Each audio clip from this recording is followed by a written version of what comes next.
Andrea. Bueno, vamos a ver cómo estudiar los fenómenos económicos, de qué manera. La siguiente, por favor. Bueno, cómo analizar los fenómenos económicos. Siguiente. La presentación y también material, algo de esto está en el capítulo 1 de Mochon y Becker. No está todo. La presentación anterior y esta tiene muchas cosas que están solo en la presentación. Algunas que están en Mochon y Becker y otras no. Siguiente. Pongamos que estamos en una isla. Una isla tiene 3 actividades económicas. ¿Sí? ¿Dijo que era del capítulo 1? Está en el capítulo 1 de Mochon y Becker. Parte de esto, pero gran parte de lo que está es la presentación. Bueno, gracias. No, por favor. Parte de esto fue una clase que hubo para un examen de concurso para elegir profesores hace muchos años. Bueno, el tema que eligió el jurado fue bueno, y parte de la clase es el examen que tuve que dar. Tenemos una isla que tenemos 3 actividades económicas. Pongamos hay un sector que se dedica a las frutas, otro a la pesca y otro al turismo. Hay vendedores y compradores de frutas, o sea, hay demandantes y hay oferentes. Lo mismo demandantes y oferentes de pesca, demandantes y oferentes de turismo. Los demandantes son los compradores, los oferentes son los vendedores. Y estos 3 sectores tienen cierta relación entre sí. Por ejemplo, el turismo se dedica a turismo, tiene actividades turísticas vinculadas con la pesca, recorren plantaciones de frutas, y los hoteles ofrecen frutas y pesca del lugar. Por ejemplo, que hay cierta relación. Y con los residuos de la pesca se utilizan como abono para las plantaciones de frutas. Bueno, hay diferentes relaciones entre las 3 actividades económicas. Siguiente, por favor. Y acá hay diferentes formas de ir analizando la actividad económica de la isla. Si uno le preguntan, ¿cómo está la actividad económica de la isla? ¿Cómo le va económicamente a la isla? Uno puede responder de diferentes formas a la misma pregunta. Una respuesta puede ser analizar la actividad de cada sector. Es decir, mira, ¿cómo le va a la isla? Mira, la isla tiene 3 sectores. El sector de frutas, el sector de turismo y el sector de pesca. Y la pesca últimamente le ha ido bien porque hubo mucha pesca, se vendió mucho, buenos precios. La fruta más o menos, hubo una época de clima no muy bueno, y hubo problemas con la demanda, bueno, y el turismo, bueno, lo mismo, puede decir que le fue bien, le fue mal, etc. Uno analiza cómo le fue cada sector. O uno puede responder la isla como un todo, no como 3 sectores, sino, es como le dicen, ¿cómo va la isla? La economía de la isla está creciendo. Está bajando el desempleo, la inflación se controló, no hay, el déficit fiscal está controlado, bueno, donde uno habla de la isla como un todo. Uno no está hablando ahí de los sectores en particular de cada uno, sino dice la isla como si fuera una sola cosa, no como si fueran la suma de 3 sectores, sino como si fuera uno solo. O uno podría analizar el precio de los bienes y decir, mira, el precio de las frutas está subiendo por tal y tal motivo, porque hubo un problema de cosecha, el clima no ayudó, hubo escasez y eso bajó la oferta, aumentó el precio del bien, de la fruta. Y alguno puede decirle, pero está bien que suba tanto la fruta, ciertas frutas que son alimentos básicos, ¿no habría que limitar la suba de esos precios, poner un tope a la variación de los precios? También uno está hablando ahí de la actividad económica de la isla. O uno puede ver cómo le va al sector de frutas, considerando que el sector de frutas no se vincula ni con pesca ni con turismo. O el sector de frutas, enfatizar las relaciones de frutas con pesca y con turismo.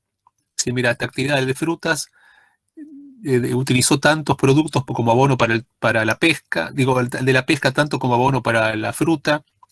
Las frutas tantas fueron a los hoteles, tanto hubo de pesca de turistas embarcados para la pesca, donde alguno enfatiza las relaciones entre los 3 sectores y no cada sector aislado. O uno puede decir, mira, ahora tenemos en este momento hay una gran producción de frutas, mira, acá vemos que se produjo tantos kilos de frutas, tantos kilos de pescado, se atendieron tantos turistas en los hoteles, tantos turistas en las actividades recreativas. Uno puede decir cómo le fue la actividad económica de la isla durante un periodo, durante un bimestre, por ejemplo. Bueno, el bimestre pasado, durante ese periodo, le fue de tal y tal forma a la isla. Le fue económicamente bien, económicamente mal. Y acá vemos 8 diferentes respuestas a la pregunta de cómo le va la actividad económica de la isla. Vamos a ver que cada una de estas tiene diferentes nombres. Vamos a ir agrupándola de a pares. O el 1 con el 2, el 3 con el 4, el 5 con el 6, el 7 con el 8. Esto en la siguiente, por favor.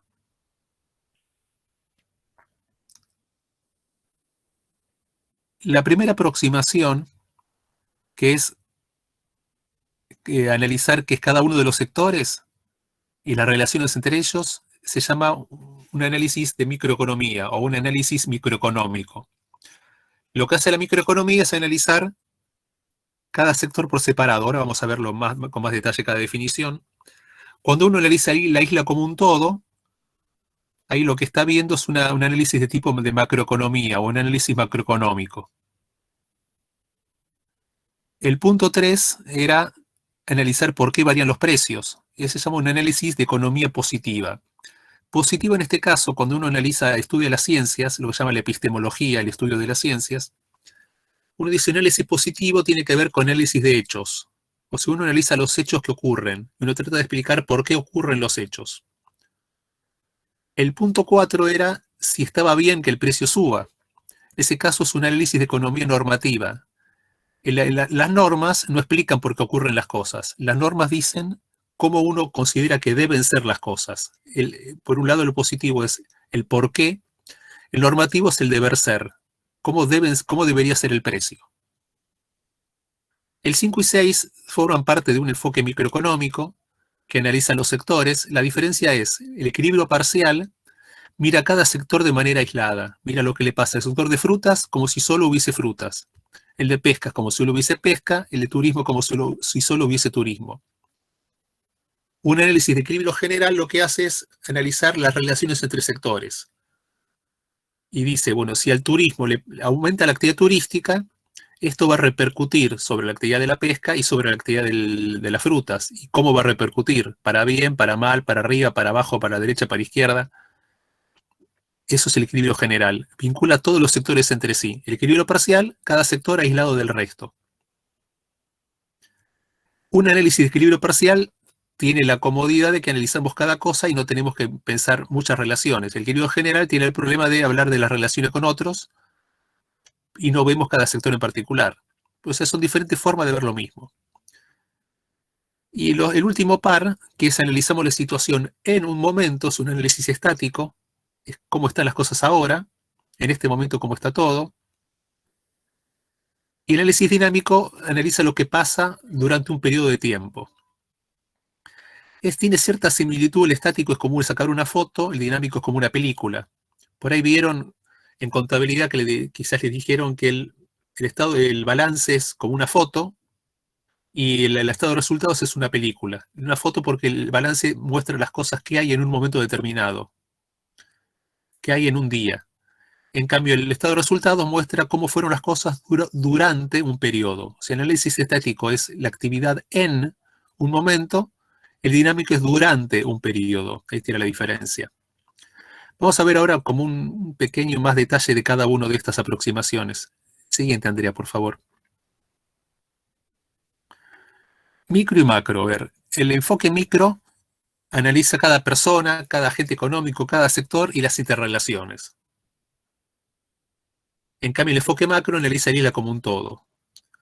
Los temas habituales de un análisis microeconómico es las decisiones que toman los consumidores, que toman las empresas, y cómo los consumidores y las empresas se relacionan en los mercados. Ahí tenemos el mercado agropecuario, mercado de galletitas, mercado de empanadas, mercado de autos, mercado de acero, mercado de carbón, mercado de lo que sea. En cambio, el enfoque macroeconómico analiza la isla en su conjunto, dice cómo crece la economía, qué pasa con el desempleo en la economía, qué pasa con la inflación en la economía. Y después hay políticas económicas que siguen un enfoque microeconómico o macroeconómico. ¿Qué quiere decir? Que hay herramental de la teoría microeconómica que es apto para entender ciertas cosas y herramental de teoría macroeconómica que es apto para entender otras cosas. La teoría microeconómica nos da herramental para entender qué pasa, por ejemplo, con la política industrial, la política agropecuaria, la política forestal, la política pesquera, la política minera, la política energética, o sea, que tiene que ver con mercados y con sectores de la actividad económica, donde uno analiza la oferta y la demanda de cada sector. En cambio, la teoría macroeconómica nos da herramientas para analizar y diseñar políticas macroeconómicas, que es la política fiscal, la política monetaria, la política cambiaria. La política fiscal hace al gasto público y a los impuestos. La política monetaria, lo que hace el Banco Central con la emisión de dinero. La política cambiaria tiene que ver con qué se hace con el tipo de cambio, con las divisas, si permite comprar o no. Bueno, todo eso tiene que ver con políticas macroeconómicas. ¿Está claro esto? ¿Dudas aquí? Sí, Está profe. claro, profe. No, perfecto.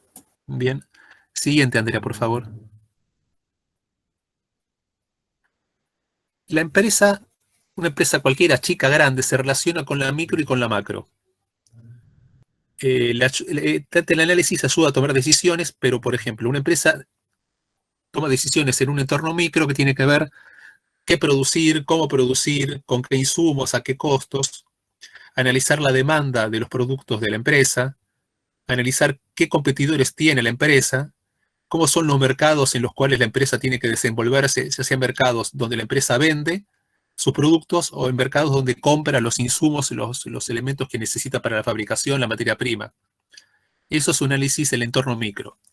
Ahora, también la empresa necesita saber qué pasa en su entorno macro, cómo está la coyuntura económica, quiere decir cómo está la actividad económica del país y del mundo, en lo que hace en ese caso que influya en la actividad económica de esta empresa, o analizar la política económica del país, qué decisiones se están tomando, qué se van a tomar para ver cómo eso puede afectar el funcionamiento de la empresa y qué decisiones tengo que tomar. Siguiente, por favor. Acá el tema de economía positiva o normativa. Esto de la economía positiva analiza los hechos, lo que es, qué son las cosas. La normativa tiene que ver con lo que debe ser. Y hay algo entre lo que es y lo que debe ser, que un economista llamado John Neville Keynes, conocido, el padre del conocido John Maynard Keynes, que fin del siglo XIX planteaba que la vinculación entre lo que es y lo que debe ser es la política económica. Que es la política económica es si la economía puede ser una ciencia, la política económica es más un arte, que lo que trata de modificar la realidad para llevarla a lo que uno quiere que sea. Pero para modificar la realidad hay que saber cómo funciona esa realidad. Si uno no sabe cómo funciona, es difícil que la pueda modificar. O uno quiere modificar y puede meter la pata.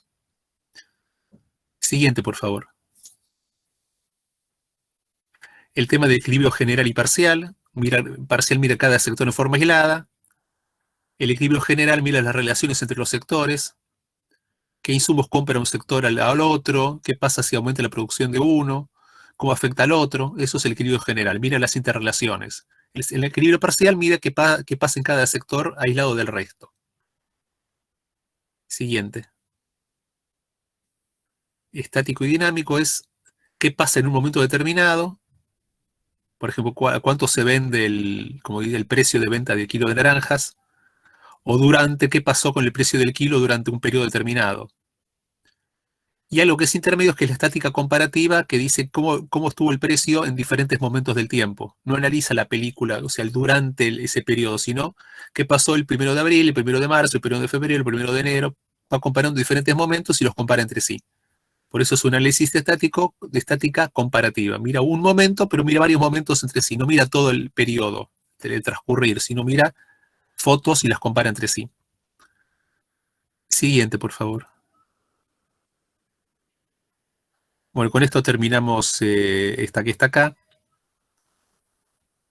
Vemos la número 3, por favor. Y con eso cerramos la de hoy.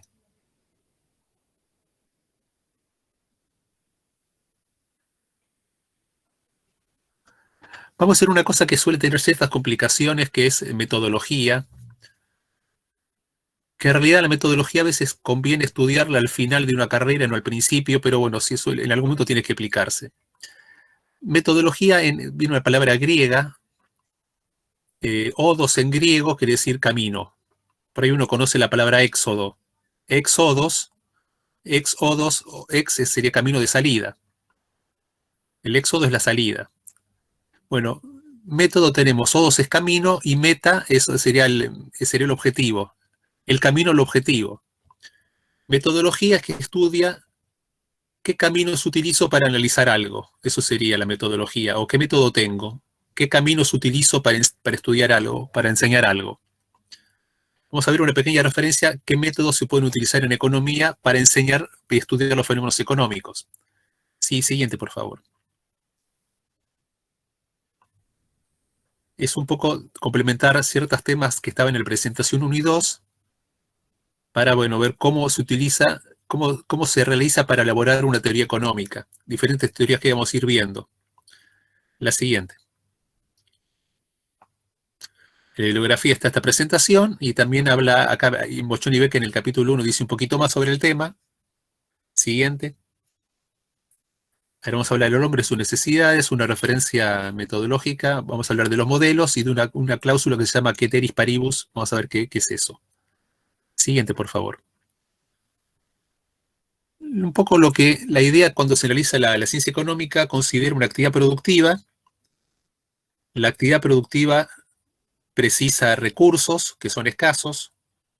Hay factores de producción, vamos a ver qué es eso después, o la vez siguiente.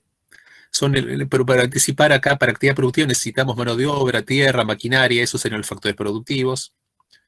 El hombre realiza esa actividad económica y de esa actividad económica productiva se obtienen bienes y se obtienen servicios, y esos bienes y servicios, lo que se buscan son los bienes que sirvan para satisfacer ciertas necesidades que tiene el hombre. O sea, tenemos acá el centro es el hombre, que tiene necesidad y se quiere satisfacer. ¿Cómo la satisface? A través de la actividad productiva, que le brinda los bienes y servicios que satisfacen las necesidades. O sea, como que todo gira alrededor del hombre y la satisfacción de sus necesidades, y el cómo lo hace. Eso es un poco el eje que tiene la teoría económica. En base a eso es lo que viene en la metodología que vamos a ver a continuación. Siguiente, Andrea.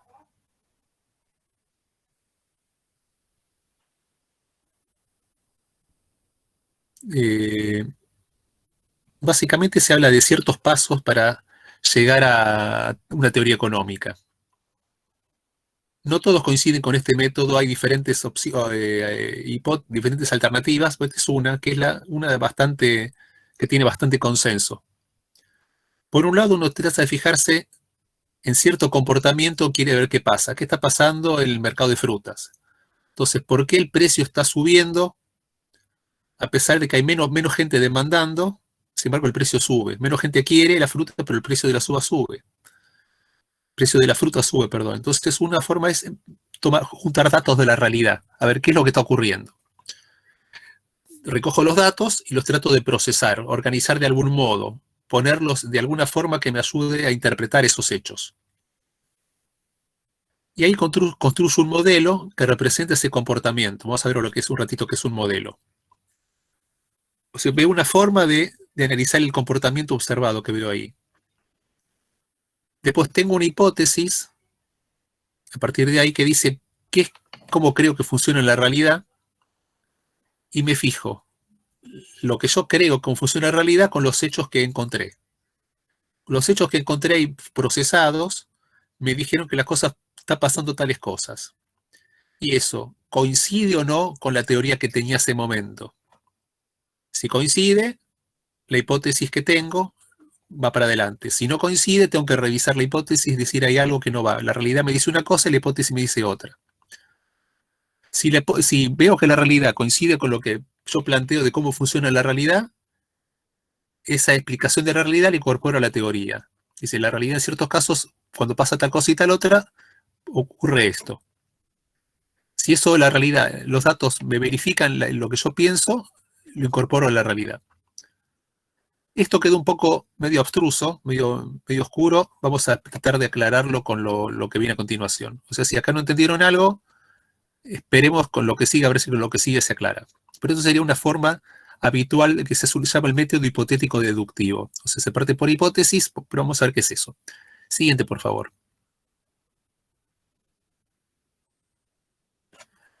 Para uno desarrollar un modelo a veces usa dos métodos, en algunos casos se pueden combinar, y hay un método inductivo y un método deductivo. El inductivo uno analiza la realidad y a partir de ahí infiere cosas que ocurren, como por qué ocurren las cosas. Dicen, yo veo que acá el precio sube, el precio sube, el precio sube, y qué cosas pasan. Y acá el precio sube porque hay más gente que quiere comprar, acá hay más gente que quiere comprar, acá hay menos gente que quiere vender. Y miro todas esas cosas y trato de decir, bueno, en base a los datos que veo, digo, ¿cómo funciona un mercado? ¿Por qué a veces el precio sube? ¿Por qué a veces el precio baja?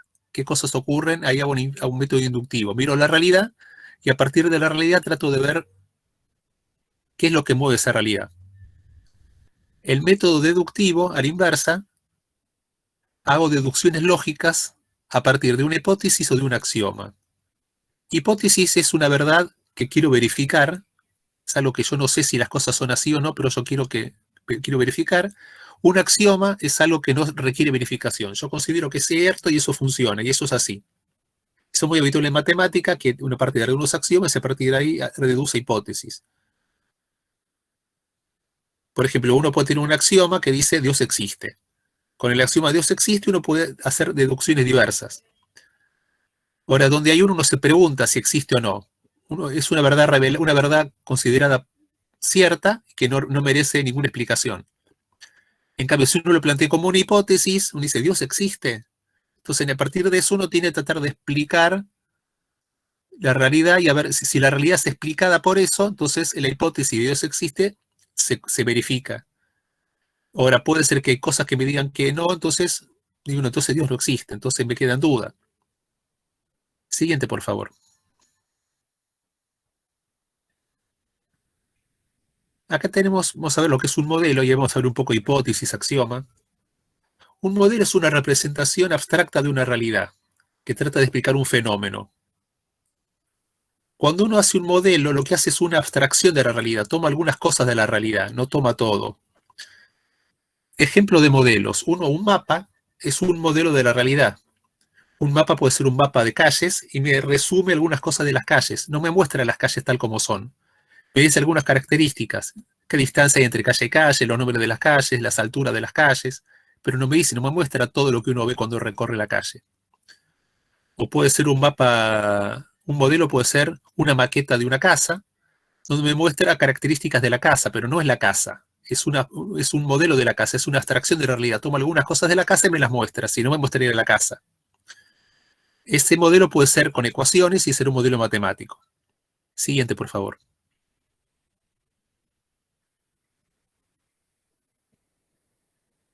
En economía utiliza diferentes modelos microeconómicos, macroeconómicos, en función de lo que uno quiere explicar, pero siempre uno hace una abstracción de realidad, uno toma algunas cosas de la realidad, no toma todo.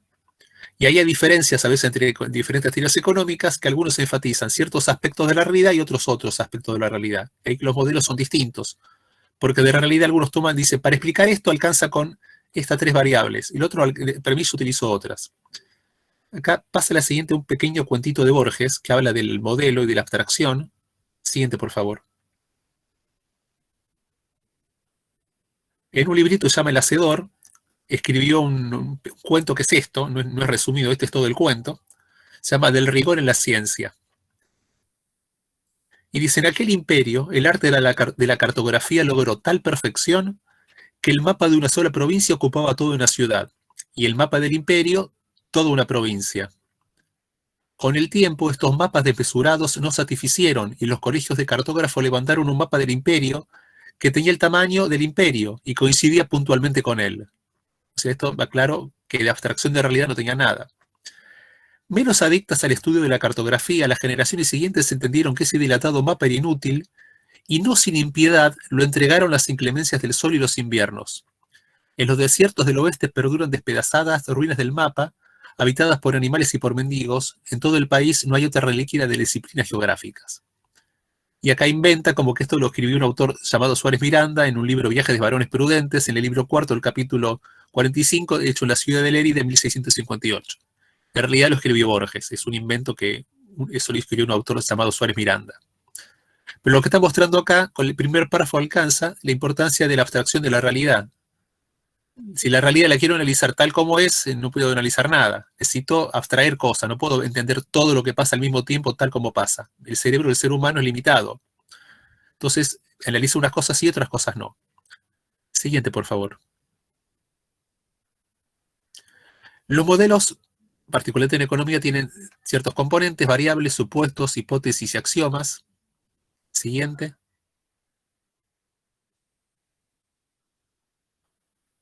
Las variables, dice cómo se comportan ciertos hechos, ciertas variables, ciertos elementos. Una variable es una magnitud que cambia y constantes, son magnitudes que no varían. Y uno lo que quiere analizar es por qué eso varía. Entonces uno dice, bueno, una variable puede ser la producción de frutas. ¿Y por qué la producción de frutas varía? O sea, la producción de frutas puede subir o bajar. Lo mismo otra variable puede ser el precio de las frutas, la demanda de las frutas, las exportaciones de frutas. Son diferentes variables de un hecho que tratan de explicar qué pasa con ese hecho. Ahí tenemos las variables. Siguiente. A veces las variables, esto es un poco de matemática, uno puede clasificarlas en variables independientes o dependientes. Independientes cuando su valor no depende de otro elemento del modelo. Por ejemplo, digo, el precio de un bien, de algún modo sale, no me importa de dónde, pero la cantidad demandada de un bien puede depender del precio del bien. Uno dice, según cuál sea el precio, va a ser la cantidad que se va a demandar. Por lo tanto, la variable cantidad demandada depende del precio del bien. Profe, El precio del bien se determina de algún otro modelo que no es este. Puede haber variable flujo, variables stock. Variable flujo es una variable que va a lo largo del periodo, va variando, va cambiando. Es un flujo, es una corriente, es como el agua que sale de una canilla. Por ejemplo, es las ventas que tuve durante un periodo, las compras durante un periodo, las importaciones durante un periodo, las exportaciones durante un periodo. En cambio, la variable stock es la variable que dice lo que hay en un momento. Cuánta deuda hay, cuánta mercadería hay. Es como decir las películas y la foto. La variable flujo mide una película, la variable stock es como sacar una foto. ¿Cuánto tengo de algo? Siguiente, por favor. Hay variables exógenas o endógenas. Exógenas, es decir, que se generan fuera del modelo. El caso del precio de los insumos que se utiliza para producir el agro, digo, con todos estos precios, ¿qué produzco? ¿Produzco más? ¿Produzco menos? ¿Qué cosa produzco? Pero los precios vienen de otro lado. No sé, no es que mi modelo de análisis del trigo me determina el precio de los insumos del trigo, sino de algún lado salió ese precio. O las variables son endógenas cuando resultan del propio modelo. Por ejemplo, un modelo de mercado de trigo me va a decir cuál es el precio del trigo. Ante tanta oferta, tanta demanda, este va a ser el precio. Siguiente, por favor. Tenemos, bueno, supuestos. El modelo de supuestos es una proposición que yo supongo que es válida. La supongo para comodidad del análisis.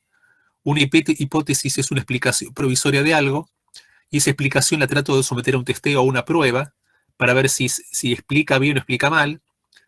Y un axioma es una proposición que no hay que demostrarla para considerarla como válida. Digo, las cosas funcionan así y son así, ya está. No tengo que someterla a testeo para ver si las cosas funcionan de ese modo. Me parece que es un axioma y ese axioma funciona así. No hay que testearlo. Siguiente.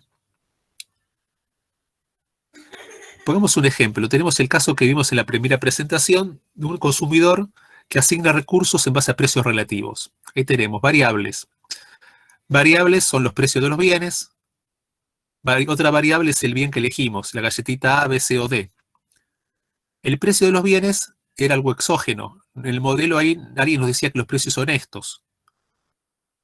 Y en base a esos precios, el modelo nos decía cuál bien elegía, el bien de menor precio relativo. O sea, el bien elegido es una variable endógena. Los precios de los bienes son exógenas, porque no se deciden en el modelo, vienen de otro lado, de otro modelo.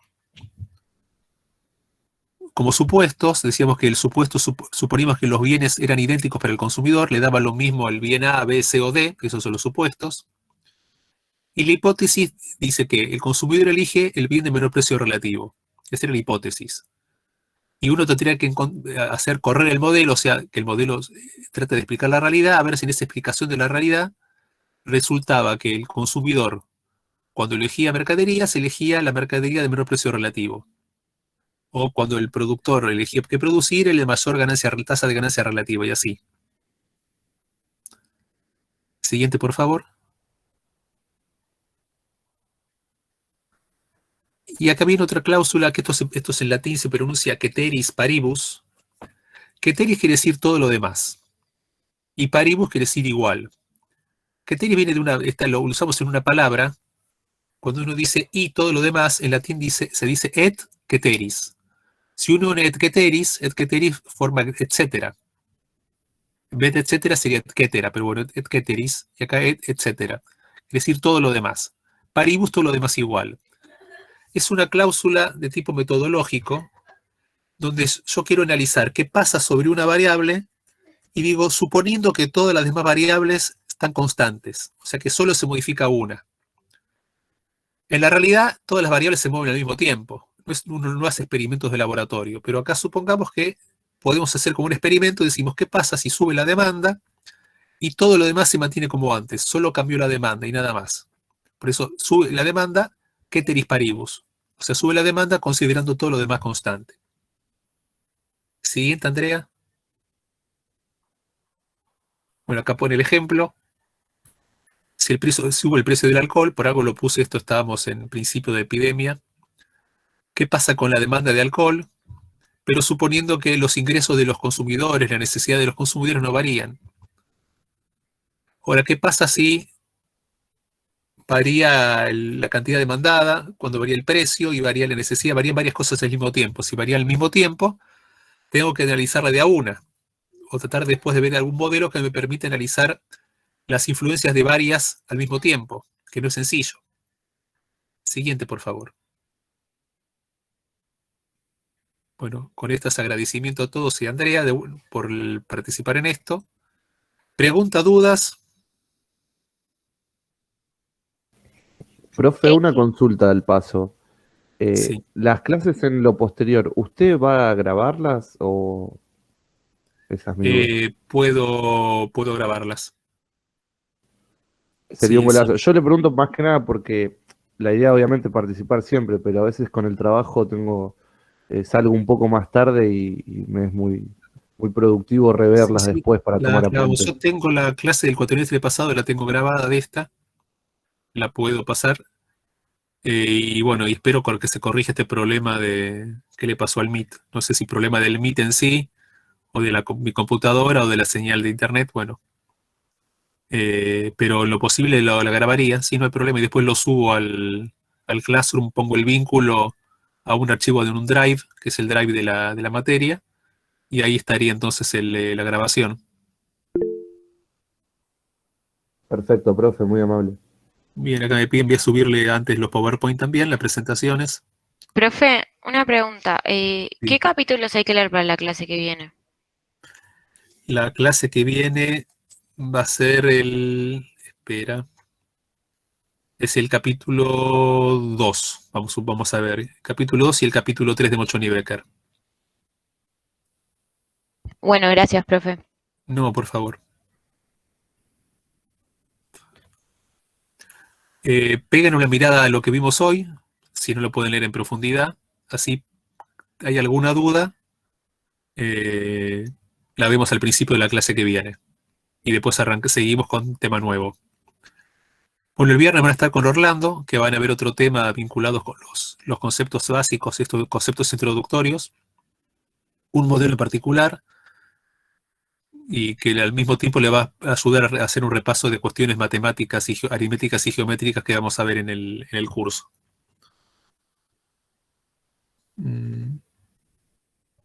¿Alguna pregunta queda? Profe, una consulta. Esto es todo capítulo 1, ¿no? Por las dudas. De Mochoni Baker está en el 1, pero hay muchas cosas que no están en el 1. O sea, hay que usar también las presentaciones y el material que les voy a adicionar. Hay un capítulo del libro de Hazlitt que hablaba ahí de los objetivos cercanos y lejanos en el espacio y en el tiempo. Y está lo de iPencil de Lorna Reed, que también está, bueno, un poco lo que está ahí planteado. Gracias, profe. De nada, Maximiliano. Bueno, siendo las 22, y si esperamos unos segundos ahora, las 22:22, que es Capicúa, en una clase un poco accidentada, había puesto, cuando me puse a ver el final, no pudimos llegar a ver el final de Guillermo Tell, digo, escucharlo, y se cortó todo. La computadora se reveló y no quería